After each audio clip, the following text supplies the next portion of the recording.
Joe Biden, le grand road trip américain, va devenir complètement électrique. Alors, lui, il est très très pro-électrique, hein, Joe Biden. C'est un avantage, mais bon, dommage qu'il devienne un peu sénile, le président américain. Donc, il était présent à l'ouverture du salon de Détroit, qui reprend vie après deux éditions annulées. Le grand road trip américain va devenir complètement électrique. Tout au long des routes traversant les US, les bornes de recharge seront en place et aussi faciles à trouver que les stations-service. Magnifique. L'édition 2022 du salon de Détroit est moins grandiose que les précédentes, de nombreux constructeurs étrangers ou acteurs plus récents comme Tesla étant absents.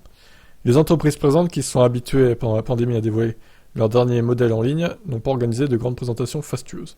Néanmoins, Biden n'a pas boudé son plaisir, profitant de l'occasion pour se mettre au volant d'une Corvette Z06 avant de faire rouler une Cadillac Lyriq électrique. C'est une voiture magnifique. J'adore la Corvette.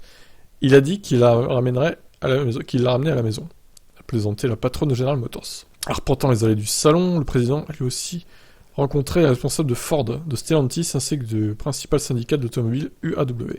Donc Chevrolet a ainsi promu les déclinaisons électriques du pick-up Silverado et celle du SUV Equinox, dévoilées la semaine dernière avec un prix de base de $30 000. Les gens sont sur le point d'adopter massivement les VE, avec notamment un nombre croissant de stations de recharge. De plus en plus d'Américains sont prêts. Les moteurs thermiques ne sont toutefois pas complètement relégués aux oubliettes. Chevrolet présentait aussi mercredi une nouvelle version de son SUV Tahoe fonctionnant à l'essence. La marque Jeep du groupe Stellantis a de son côté présenté une édition spéciale pour le 30e anniversaire de son SUV Grand Cherokee, ainsi qu'une Jeep hybride rechargeable. Ford a par ailleurs dévoilé mercredi la 7e génération de sa mythique Mustang née il y a 58 ans, dotée d'un puissant V8, de quoi confirmer la pérennité des véhicules thermiques.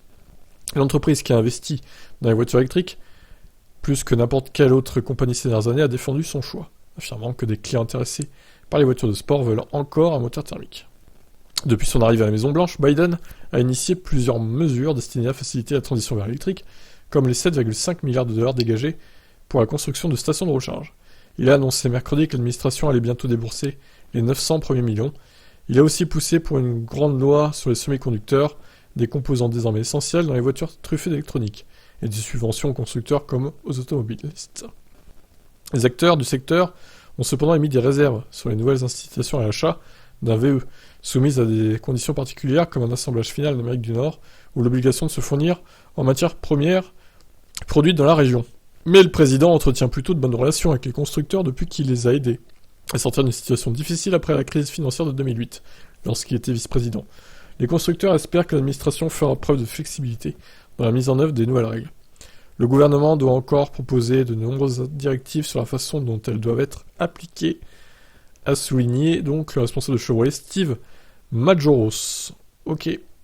C'était un peu long, mais intéressant.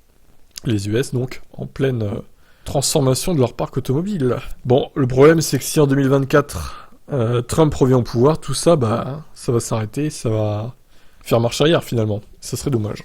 Bon, espérons que non. Je vous laisse commenter, ciao.